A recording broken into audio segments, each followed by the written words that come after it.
This free step-by-step video comes to you directly from Haynes. You can complete more than 200 jobs on this vehicle when you purchase the complete Haynes online manual at haynes.com. Open the driver's door and pull the bonnet release handle. Pull out the safety catch and lift the bonnet. Unclip the support prop and engage the end with the holes in the underside of the bonnet. Reach behind the headlight and rotate the bulb holder anti-clockwise and pull it from the reflector. Carefully prise the bulb from the holder.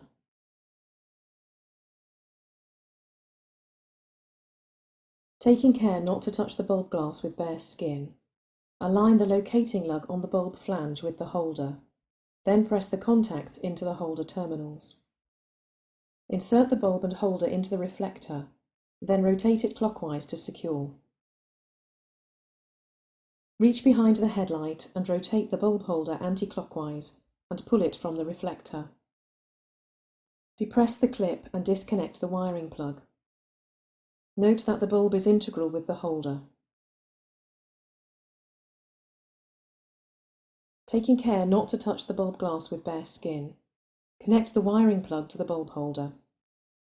Insert the bulb and holder into the reflector, then rotate it clockwise to secure. Disengage the support prop and clip it back into place. Firmly close the bonnet and check it's secure.